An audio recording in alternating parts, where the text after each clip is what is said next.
Hey guys, my name is Christine and I am about to open my YouTube channel. Oh my god, it's nerve wracking. I'm scared, I'm nervous, but I want to do this.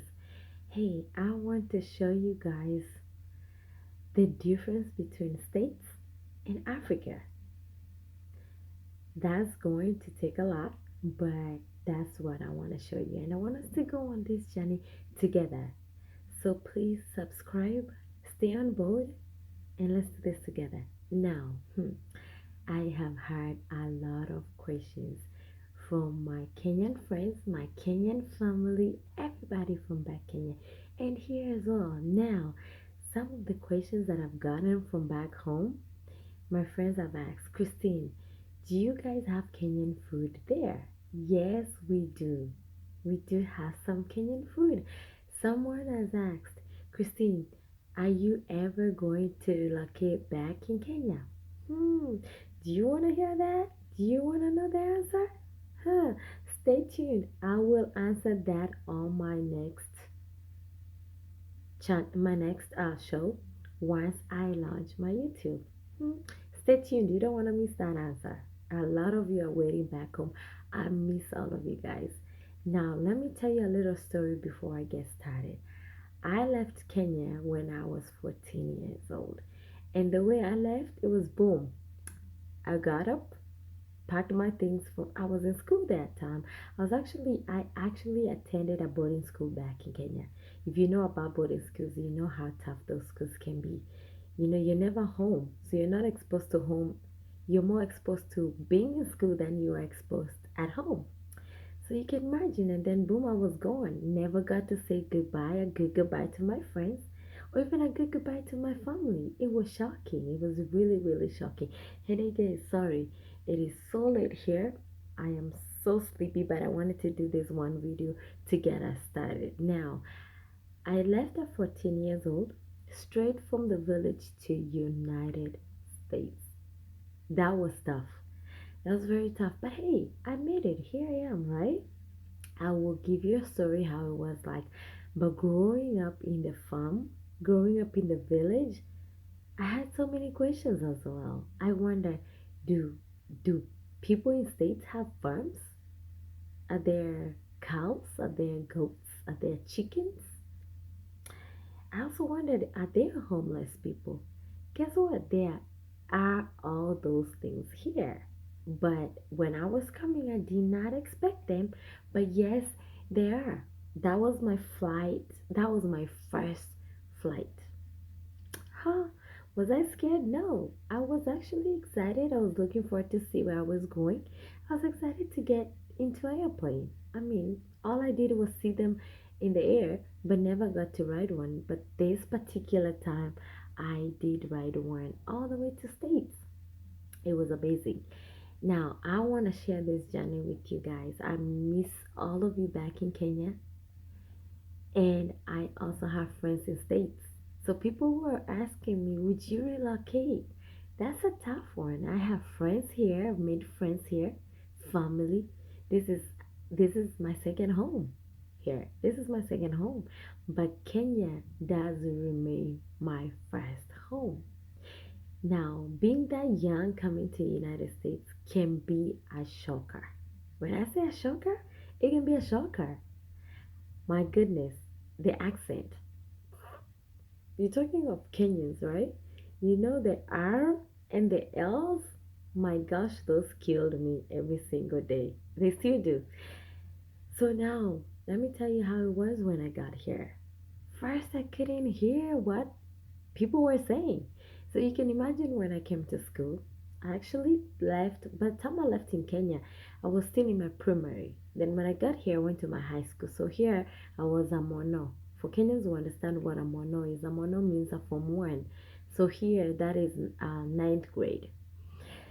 My gosh, I did not hear a thing for a full semester. What my teachers taught me, what my friends told me, took me forever. Not a good thing, but yes, it took a long time to understand their accent. And them to understand my accent, yeah, that was even worse.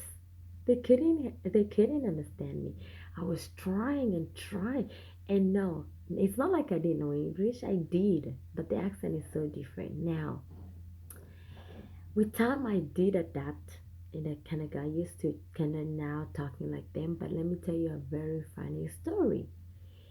Writing an essay in Kenya back then we called it composition. Now people call them essay, and then we call them essays. Now in Kenya we use British English, and this is American English, right? Mm. Do you want to hear what came back? When we wrote essays and the teacher never graded it zero, but then instead she put a circle around the wrong answers. My paper was red when it came back to me. It didn't have a grade, but all the paper it was red. All little circles, circles, circles. Guess what? The spelling is different. British, we have a U. Here we don't have a U. What do I mean by that? A word like color is COLOUR.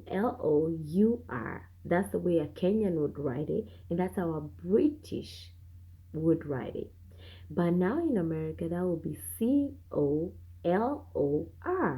See that difference? So my U's were all red. So my paper was really flowery when it came back. That was a shocker for me. I was like, "Excuse me, teacher, what is that? That's that's not wrong." But then with time I read, yes, it's wrong. You're writing using British English, and this is American English.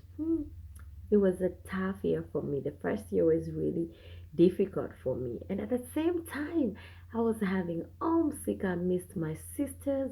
I missed my friends. And that time, my dad was also in Kenya. So I really missed everybody. But with time, I learned how to adapt. So that's the journey I'll be taking you through. I want to answer to my friends now. My American friends, I know some of you are watching this. One of them asked me if I had a monkey as a pet. Really? Why would I keep a monkey in my house? Those things are not friendly the last time I checked. Those things can scratch you. Those things don't even stay in the house.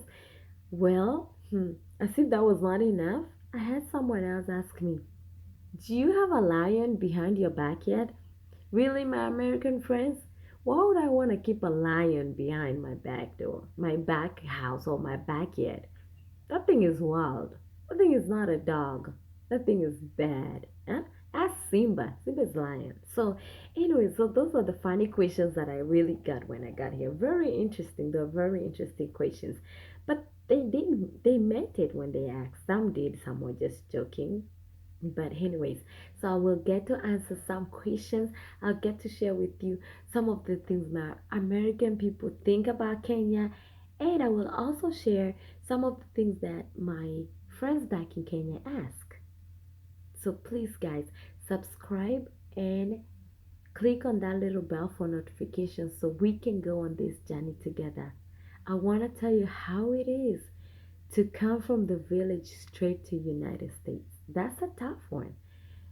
Hmm. Guys, don't laugh at me. Don't make fun of me. This is a little embarrassing. I don't know Kenya. Kenya is my home, but I barely know Kenya. That's a bad thing. But hey, I'm learning. I'm learning. Every time I'm there, I'm trying to learn something new. I am from Embu. I do know Embu. At least I can say 70%. I think I know 70% of my Embu, or maybe 60% is very little. 60%. But Nairobi, ugh.